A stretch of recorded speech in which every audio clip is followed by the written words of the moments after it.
Bismillahir Rahmanir Rahim. Welcome to your math class. আজ আমরা দেখব সপ্তম শ্রেণীর 2.3 এর 18 নম্বর অঙ্ক থেকে।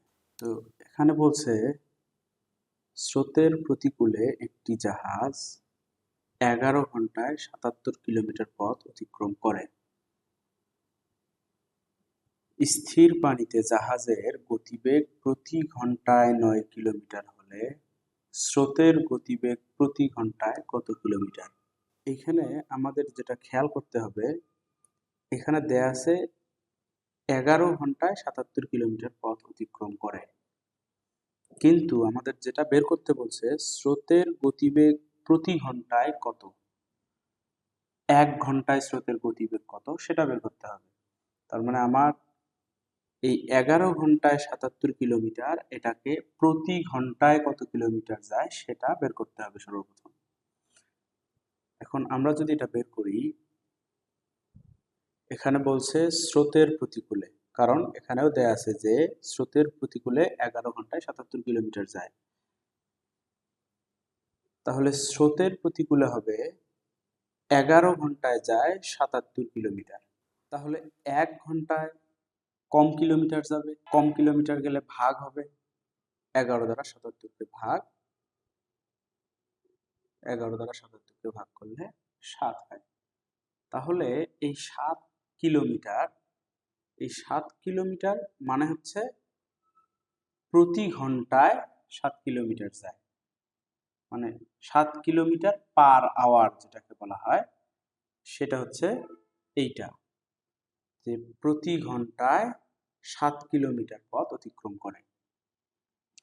1 ঘন্টায় যত কিলোমিটার পথ অতিক্রম করে সেটা হচ্ছে নৌকার কার্যকারী বেগ, সেটা অনুকূল হোক প্রতিকূল হোক, যেটাই হোক 1 ঘন্টায় নৌকাটা যত কিলোমিটার পথ অতিক্রম করে সেটা হচ্ছে নৌকার কার্যকারী বেগ। তাহলে এইখানে 7 কিলোমিটার হচ্ছে নৌকার কার্যকারী বেগ, স্রোতের প্রতিকূলে জাহাজের বেগ 7 কিলোমিটার পার ঘন্টা। এবং এখানে যেটা দেয়া আছে, স্থির পানিতে জাহাজের গতিবেগ প্রতি ঘন্টায় 9 কিলোমিটার। পানিটা যখন স্থির ছিল, স্থির থাকে, তখন জাহাজের গতিবেগ হচ্ছে 9 কিলোমিটার। স্থির পানিতে যদি জাহাজের গতিবেগ 9 কিলোমিটার হয়, বলছে যে স্রোতের গতিবেগ প্রতি ঘন্টায় কত কিলোমিটার। এখন স্রোতের গতিবেগ বের করার জন্য আমরা যেটা সূত্র জানি, নৌকার অনুকূল প্রতিকূলের ক্ষেত্রে যে সূত্রটা আমরা জানি, আমরা যদি এখানে দেখি স্রোতের প্রতিকূলে জাহাজের বেগ সমান জাহাজের বেগ মাইনাস স্রোতের বেগ। এখন আমরা যেটা পাইছি যে স্রোতের প্রতিকূলে জাহাজের বেগ 1 ঘন্টায় 7 কিলোমিটার, সেই মানটা এখানে বসাইছি। তারপর এই জাহাজের বেগ এখানে দেয়া আছে, স্থির পানিতে জাহাজের বেগ সেটা হচ্ছে 9 কিলোমিটার পার ঘন্টা। এখন স্রোতের প্রতিকূলে জাহাজের বেগ এবং স্থির পানিতে জাহাজের বেগ, এই দুটার মধ্যে যদি আমরা পার্থক্য বুঝতে যাই, তাহলে দেখতে হবে স্রোতের প্রতিকূলে জাহাজের বেগ, স্রোতের প্রতিকূলে জাহাজের বেগ, তার মানে এখানে জাহাজেরও বেগ আছে, আবার হচ্ছে স্রোতের বেগও আছে। কিন্তু যেটা স্থির পানিতে জাহাজের বেগ, এটা শুধুমাত্র জাহাজের বেগ, এটা হচ্ছে এই দুটার মধ্যে পার্থক্য। এখন যদি আমরা দেখি জাহাজের বেগ এটা দেয়া ছিল 9 কিলোমিটার, স্রোতের বেগ আমরা বের করব, এজন্য এটার মান 9। এইখানে যদি আমরা দেখি যে এই স্রোতের বেগ এখানে মাইনাসের আছে, সমান পার হয়ে এদিকে আসলে হবে প্লাসের। 9 এখানে আগে থেকেই ছিল প্লাসের, এই 9 আমরা এখানে লিখছি, আর এই +7 সমান পার হয়ে ওইদিকে হচ্ছে -7। তাহলে দেখেন আমরা এখানে কি পাই, যে স্রোতের বেগ 9 - 7 = 2 কিলোমিটার পার ঘন্টা। তাহলে এখানে উত্তর হচ্ছে স্রোতের গতিবেগ 2 কিলোমিটার পার ঘন্টা। এবার আমরা 19 নম্বর অঙ্ক সমাধান করার চেষ্টা করব। ইনশাআল্লাহ। 19 নম্বর এখানে বলছে দাঁড়বে একটি নৌকা স্রোতের অনুকূলে 15 মিনিটে 3 কিলোমিটার যায়, স্রোতের প্রতিকূলে 15 মিনিটে 1 কিলোমিটার পথ অতিক্রম করে। স্থির পানিতে নৌকার গতিবেগ ও স্রোতের পানিতে নৌকার গতিবেগ নির্ণয় করো। তাহলে এখানে বের করতে হবে স্থির পানিতে নৌকার গতিবেগ এবং স্রোতের পানিতে নৌকার গতিবেগ। তাহলে এখানে বের করতে হবে স্থির পানিতে নৌকার গতিবেগ, স্রোতের পানিতে নৌকার গতিবেগ। এই অঙ্কগুলো সাধারণত ঘন্টায় বের করতে হয়। তো আমরা সর্বপ্রথম এই মিনিটটাকে ঘন্টায় রূপান্তর করি। আমরা জানি যে 60 মিনিট সমান 1 ঘন্টা, অতএব 1 মিনিট সমান 1/60 ঘন্টা, অতএব 15 মিনিট সমান এই 15 উপরে গুণ হবে 1-এর সঙ্গে আর নিচে হবে 60 ঘন্টা। তো এটা যদি আমরা কাটাকাটি করি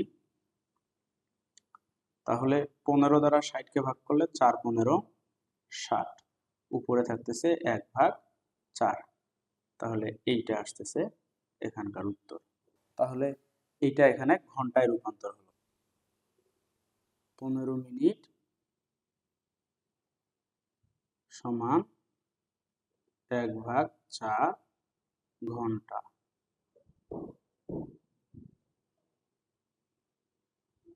মিনিটটাকে আমরা ঘন্টায় রূপান্তর করলাম।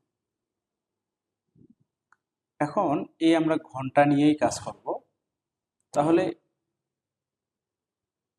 যেহেতু 15 মিনিটে 3 কিলোমিটার পথ অতিক্রম করে, তার মানে 1/4 ঘন্টায় 3 কিলোমিটার পথ অতিক্রম করে, সেটা আমরা এখানে লিখব।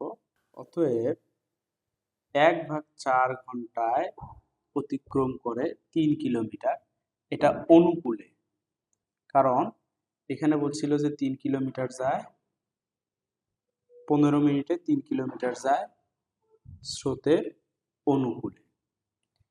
সেজন্য এখানে 1/4 ঘন্টায় যায় 3 কিলোমিটার, এটা হবে স্রোতের অনুকূলে।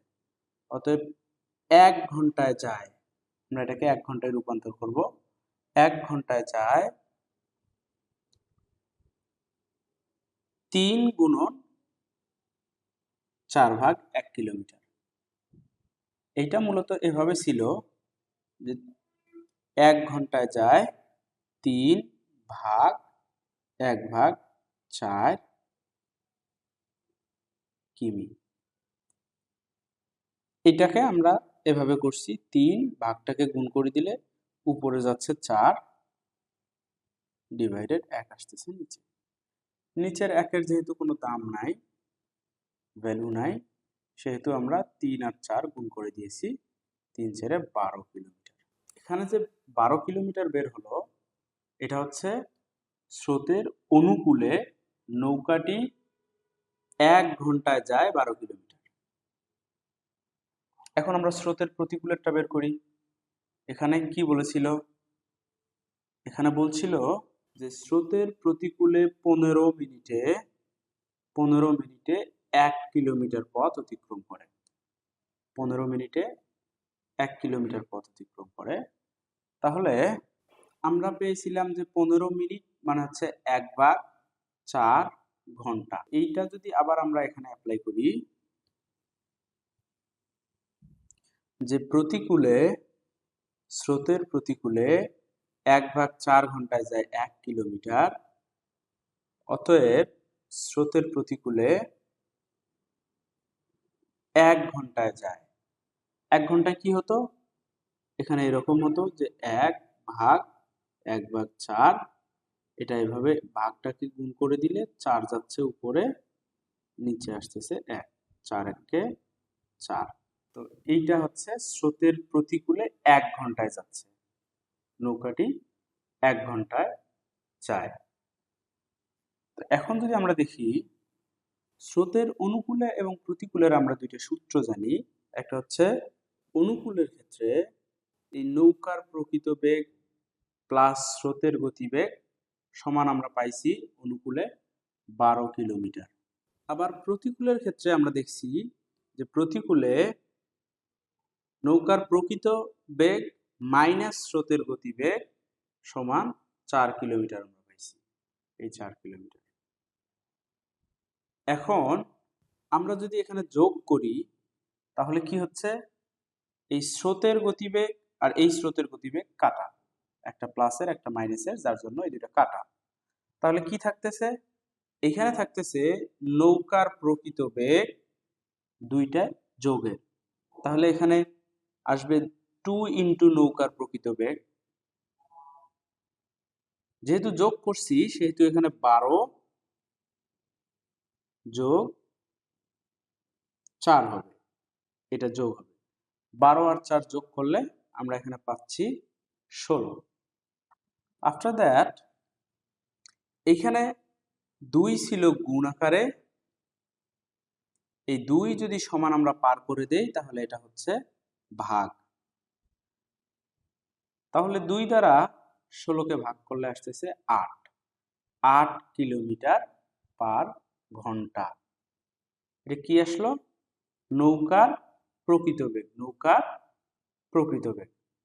এখন আমাদের প্রশ্নে কি বলছিল, যদি আমরা একটু সেখানে যাই, প্রশ্নে বলছিল স্থির পানিতে নৌকার গতিবেগ ও স্রোতের পানিতে নৌকার গতিবেগ নির্ণয় করো। স্থির পানিতে নৌকার গতিবেগ মানে নৌকার প্রকৃত বেগ, স্রোতের পানিতে নৌকার গতিবেগ মানে স্রোতের পানিতে নৌকার প্রকৃত বেগ বের করতে বলছে। এখন আমরা তো স্থির পানিতে নৌকার গতিবেগ আমরা এখানে পেলাম যে নৌকার প্রকৃত বেগ মানাই এটা স্থির পানিতে নৌকার বেগ আমরা পেলাম 8 কিলোমিটার পার ঘন্টা। এখন আমাদের বের করতে হবে স্রোতের গতিবেগ। স্রোতের গতিবেগ যদি আমরা বের করি, এই আমরা প্রথম সূত্রটা থেকে যদি স্রোতের গতিবেগ বের করি তাহলে এখানে কি আসে দেখো, এটা এখানে একটু স্রোতের গতিবেগটা এখানে একটু সংক্ষেপে করে দেওয়া হয়েছে, এইটা কিভাবে আসে আমরা একটু দেখব। ফার্স্ট অফ অল আমরা যদি প্রথম সূত্রটা কপি করে এখানে পেস্ট করে দেখি তাহলে কি আসতেছে, এখানে দেখি আমরা যে নৌকার প্রকৃত বেগ প্লাস স্রোতের বেগ সমান 12 কিলোমিটার পার আওয়ার। এখন আমার এখান থেকে বের করতে হবে স্রোতের বেগ। তাই নৌকার প্রকৃত বেগ আমি পাইছি এখানে 8 কিলোমিটার পার ঘন্টা, তো সেটা যদি এখানে বসাই 8 কিলোমিটার পার ঘন্টা যোগ স্রোতের বেগ সমান 12। তাহলে এখানে কি হচ্ছে, এখানে যেটা হচ্ছে যে এই স্রোতের বেগটা এখানে থাকতেছে আর এখানে সমানের দিকে 12 থাকতেছে, 8 প্লাসের ওই দিক গিয়ে হচ্ছে -8, যেখান থেকে মূলত এই সমীকরণটা বের হয়েছে। এখন এই 12 থেকে যদি 8 বাদ দেই আমরা পাই 4 কিলোমিটার পার ঘন্টা। এখানে আমাদের উত্তর হচ্ছে 4 কিলোমিটার পার ঘন্টা। তাহলে আমরা কি পেলাম যে স্থির পানিতে নৌকার গতিবেগ 8 কিলোমিটার পার ঘন্টা, স্রোতের গতিবেগ 4 কিলোমিটার পার ঘন্টা। আমাদের প্রশ্নে কি চেয়েছিল, আমরা এবার 20 নম্বর অঙ্কটা সমাধান করব। এখানে বলছে একজন কৃষক 5 জোড়া গরু দ্বারা 8 দিনে 40 হেক্টর জমি চাষ করতে পারে। তিনি 7 জোড়া গরু দ্বারা 12 দিনে কত হেক্টর জমি চাষ করতে পারবে। তাহলে কতটুকু জমি চাষ করতে পারবে সেটা বের করতে বলছে। এই অঙ্কটা 11 নম্বর অঙ্কের মতোই। তাহলে আমরা দেখি, যেহেতু আমাদের জমির পরিমাণ বের করতে হবে, কত হেক্টর জমি চাষ করতে পারবে, সেহেতু সেটা এই দিকে রাখতে হবে। এবার আমরা যদি সেই অনুযায়ী আমরা একটু সাজায় লেখার চেষ্টা করি যে একজন কৃষক 5 জোড়া গরু দ্বারা 8 দিনে চাষ করতে পারে 40 হেক্টর জমি। 5 জোড়া গরু দ্বারা 8 দিনে চাষ করে 40 হেক্টর। তাহলে 5 জোড়া গরু দ্বারা একদিনে চাষ করে 40/8 হেক্টর।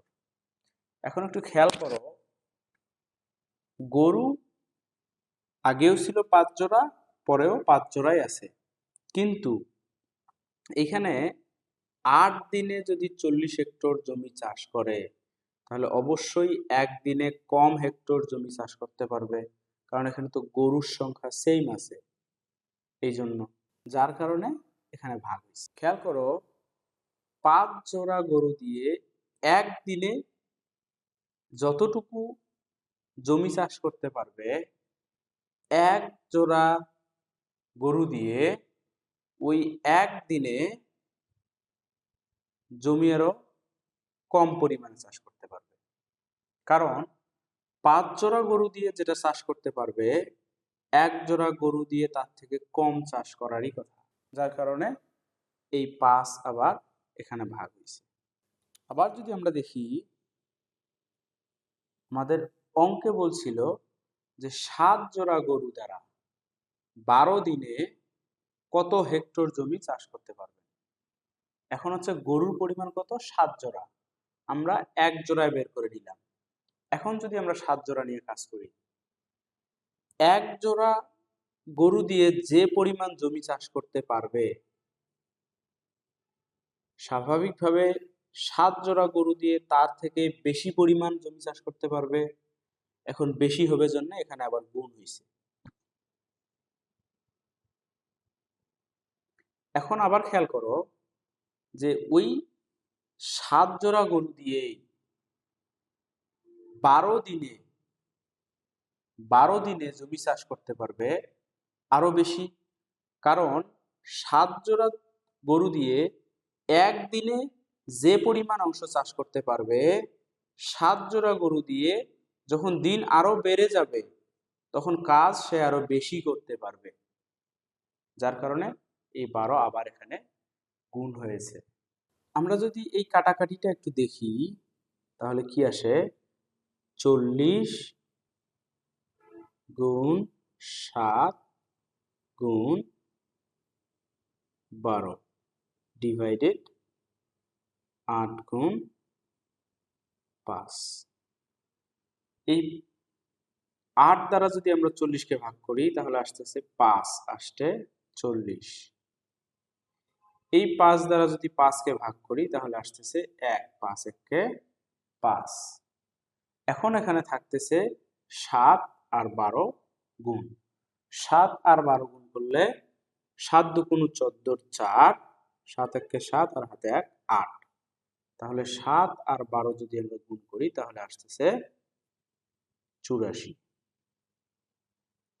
তাহলে তিনি 84 হেক্টর জমি চাষ করতে পারবেন। এখানে বলেছিল যে তিনি 7 জোড়া গরু দ্বারা 12 দিনে কত হেক্টর জমি চাষ করতে পারবেন। আমরা এটা বের করছি যে তিনি 7 জোড়া গরু দ্বারা 12 দিনে 84 হেক্টর জমি চাষ করতে পারবেন। এবার আমরা 21 নম্বর অঙ্কটা সমাধান করার চেষ্টা। তো 21 নম্বর অঙ্কে বলছে লিলি একা একটি কাজ 10 ঘন্টায় করতে পারে। মিলি একা ওই কাজটি 8 ঘন্টায় করতে পারে। তাহলে একই কাজ একজন 10 ঘন্টায় করতে পারে, একজন 8 ঘন্টায় করতে পারে। মিলি ও লিলি একত্রে ওই কাজটি কত ঘন্টায় করতে পারবে? এখন দুইজনের ঘন্টা তো আলাদা আলাদা, এখন বের করতে বলছে যে দুইজনের একত্রে কত ঘন্টায় কাজটা শেষ করতে পারবে। এই অঙ্কটা আমরা আগে যে অঙ্কগুলো করছি 12, 13, 15 নম্বর অঙ্কের মতো। তাহলে আমরা এখন দেখব এটা কিভাবে সমাধান করতে হয়। তাহলে আমরা দেখি, লিলি 10 ঘন্টায় করতে পারে একটি কাজ, তাহলে সে 1 ঘন্টায় করতে পারবে কাজটির 10 ভাগের 1 অংশ। এখন মিলি 8 ঘন্টায় করতে পারে একটি কাজ, 1 ঘন্টায় করতে পারবে কাজটির 1 ভাগ 8 অংশ। কারণ 8 ঘন্টায় যদি একটা কাজ করে তাহলে অবশ্যই 1 ঘন্টা সময় কমে যাচ্ছে, 1 ঘন্টায় আরো কম কাজ করতে পারবে। তাহলে আমরা এখানে দুইজনেরই 1 ঘন্টায় কতটুকু করে কাজ করতে পারে সেটা বের করলাম। এখন আমরা যদি দেখি যে মিলি ও লিলি একত্রে কতটুকু কাজ করে। একত্রে 1 ঘন্টায় করতে পারে কাজটির এই এত যোগ এত অংশ। তাহলে এটা যদি আমরা যোগ করে দেই তাহলে কি করতে হবে? সর্বপ্রথম আমাদের 10 এবং 8 এর লসাগু বের করতে হবে। 2 দ্বারা ভাগ করলে 5, 2 দ্বারা ভাগ করলে 4। এটাকে আর আলাদা করে ভাগ যায় না, যার কারণে এটার লসাগু হবে 4 5 20, 20 দুগুণ 40। তারপরে কি করণীয়? এই হর দ্বারা লসাগুকে ভাগ। তাহলে 10 দ্বারা 40কে ভাগ করলে আসতেছে 4। 4 দ্বারা যদি 1 কে গুণ করি তাহলে 4 1 কে 4। সেম অ্যাজ 8 দ্বারা যদি 40কে ভাগ করি তাহলে আসতেছে 5। 5 দ্বারা 1 কে গুণ করলে 5 1 কে 5।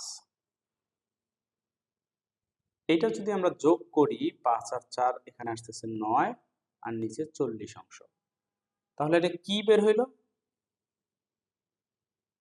এইটা মিলি লিলি একত্রে 1 ঘন্টায় করতে পারে কাজটির এত অংশ। যেহেতু আমাদের এখানে বের করতে বলছে যে মিলি ও লিলি ওই কাজটি কত ঘন্টায় করতে পারবে, আমাদের এখানে ঘন্টা বের করতে বলছে। তাহলে আমরা এখানে পাইলাম তারা এত অংশ কাজ করে 1 ঘন্টায়।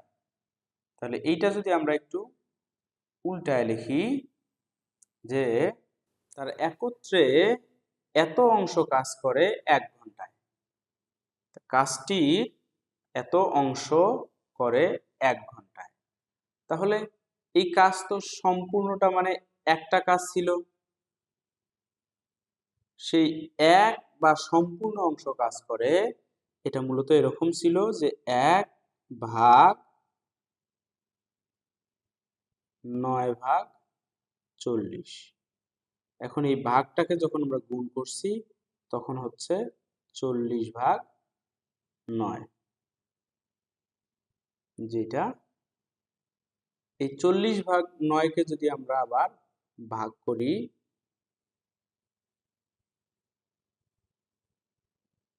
40 ভাগ 9 কে যদি ভাগ করি তাহলে 9 দ্বারা 40 কে ভাগ, তাহলে 4 9 36। এখানে যদি আমরা এটাকে বিয়োগ করি তাহলে আসতেছে 4। তাহলে উপরে থাকবে 4, নিচে থাকতেছে 9। উত্তর আমাদের এখানে আসতেছে 4 সমস্ত 4 ভাগ 9। এইটা উত্তর। তাহলে আমরা দেখলাম লিলি ও মিলি একত্রে এত ঘন্টায় কাজটি করতে পারবেন। আমরা এবার 22 নম্বর অঙ্কটা সমাধান করব ইনশাআল্লাহ।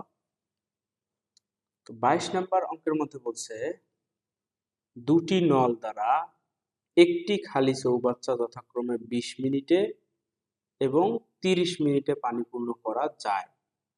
চৌবাচ্চাটি খালি থাকা অবস্থায় দুটি নল একসাথে খুলে দেওয়া হলে প্রথম নল কখন বন্ধ করলে চৌবাচ্চাটি 18 মিনিটে পানি পূর্ণ হবে। তো এখানে বলছে যে দুইটা নল, একটা নল বা প্রথম নল দ্বারা 20 মিনিটে পানি পূর্ণ হয়, দ্বিতীয় নল দ্বারা 30 মিনিটে পানি পূর্ণ হয়। বলছে যে চৌবাচ্চাটা যখন খালি থাকবে তখন দুইটা নল একসাথে খুলে দেওয়া হলে, খুলে দেওয়ার পর কি হবে? বলছে প্রথম নলটা কখন বন্ধ করলে চৌবাচ্চাটি 18 মিনিটে পূর্ণ হবে। তার মানে দ্বিতীয় নলটা চলতেই থাকবে, আমি প্রথম নলটা কখন বন্ধ করলে চৌবাচ্চাটি 18 মিনিটে পূর্ণ হবে। এখন এখানে দেখো চৌবাচ্চা কিন্তু অঙ্কর প্রথম অংশ অনুযায়ী একটা 20 মিনিটে আর একটা 30 মিনিটে পূরণ করতে পারে এই দুটো নল দ্বারা। কিন্তু প্রশ্ন হচ্ছে যে এই নল দুইটা আবার একসঙ্গে খুলে দেওয়া হলো, নল দুইটা আবার একসঙ্গে খুলে দেওয়া হলো। নল দুটো একসঙ্গে খুলে দেওয়ার পর প্রথম নলটা কখন বন্ধ করলে সম্পূর্ণ চৌবাচ্চাটি 18 মিনিটে পূর্ণ হবে সেটা বের করতে হবে। এখন এই জন্য আমাদের দ্বিতীয় নল দ্বারা কাজ করতে হবে। এখন প্রশ্ন হতে পারে দ্বিতীয় নল নিয়ে কেন কাজ করতে হবে, প্রথম নল কেন নয়? কারণ এখানেই আছে প্রথম নল তো বন্ধ করে দিতে হবে, প্রথম নল বন্ধের সময় বের করতে হবে, সেহেতু আমার দ্বিতীয় নলটা দিয়েই কাজ করতে হবে। তাহলে এখানে বলছে দ্বিতীয় নল দ্বারা কি হয়, 30 মিনিটে পানি পূর্ণ হয় সম্পূর্ণ অংশ বা একটি চৌবাচ্চা, তাই তো একটি খালি চৌবাচ্চা পূর্ণ হয়। এখন 1 মিনিটে পূর্ণ হবে, 1 মিনিটে তাহলে সম্পূর্ণ অংশটা হতে পারবে না, কম হবে, এজন্য এখানে ভাগ। এখন বলছে যে 18 মিনিটে পানি পূর্ণ হবে, কখন বন্ধ করলে 18 মিনিটে পানি পূর্ণ হবে। এই 18 দিয়ে এখন বের করি যে 18 মিনিটে পানি পূর্ণ হয়, তাহলে এই 18 উপরে গিয়ে গুণ হবে। এটা যদি 18 আর যদি 30 আমরা ভাগ করি তাহলে কি আসে, 3 6 18 5 6 30, 3 ভাগ 5 অংশ, 3 ভাগ 5 অংশ। এটা কি বের হইলো যে 18 মিনিটে পানি পূর্ণ হয় চৌবাচ্চাটির, সম্পূর্ণ চৌবাচ্চাটির 5 ভাগের 3 অংশ। তার মানে চৌবাচ্চাটি যদি আমরা 5 ভাগে ভাগ করি, 1 2 3 4 5, এর মধ্যে এই 5 ভাগের 3 অংশ 18 মিনিটে পূর্ণ হবে, এই 3 অংশ 18 মিনিটে পূর্ণ হবে। তাহলে এই অংশটুকু 18 মিনিটে পূর্ণ হলে বাকি অংশটা খালি আছে, এই অংশটুকু এখনো খালি আছে। এখন এই খালি কতটুকু অংশ সেটা বের করতে হবে আমাদের। এখন খালি অংশটুকু যদি আমরা বের করতে যাই, এটা ছিল সম্পূর্ণটাই একটা চৌবাচ্চা, তাহলে খালি অংশ বের করতে গেলে এই যে একটা চৌবাচ্চা মাইনাস যে অংশটা 18 মিনিটে পূর্ণ হয়েছে সেইটা, তাহলে এখানে আসতেছে 1 মাইনাস 18 মিনিটে পূর্ণ হয়েছে 3 ভাগ 5 অংশ। তো এইখানে 1 মাইনাস 3 ভাগ 5, লসাগু আসবে এখানে 5, 5 দ্বারা 1 কে গুণ করলে 5 1 কে 5, মাইনাস কি আসবে, 5 দ্বারা 5 কে ভাগ করলে 1, 1 দ্বারা 3 কে গুণ করলে 3 1 কে 3। তাহলে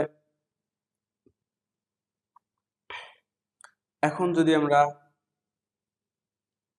এই 5 এর থেকে 1 বাদ দেই তাহলে আসবে 4 ভাগ 5।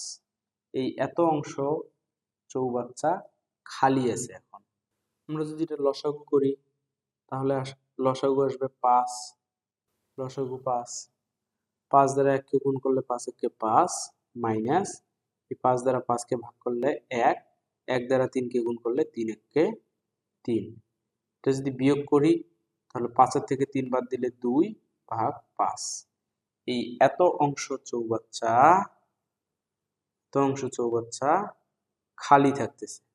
হ্যাঁ, তাহলে এখন আবার কি করব আমরা, প্রশ্ন আসতেছে এখানে, বলছে প্রথম নলটি কখন বন্ধ করলে চৌবাচ্চাটি 18 মিনিটে পূর্ণ হবে। সেটা যদি এখন আমরা বের করতে যাই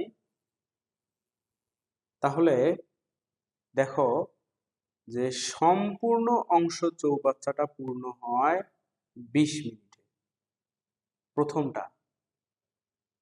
প্রথম চৌবাচ্চা।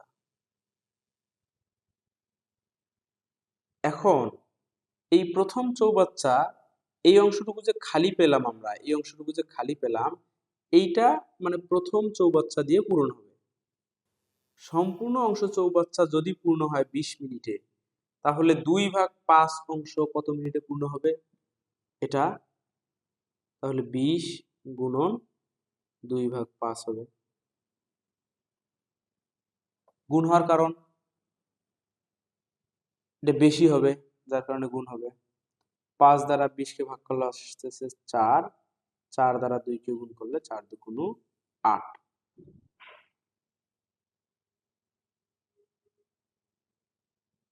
তাহলে প্রথম নলটি 8 মিনিট পর বন্ধ করলে চৌবাচ্চাটি 18 মিনিটে পূর্ণ হবে।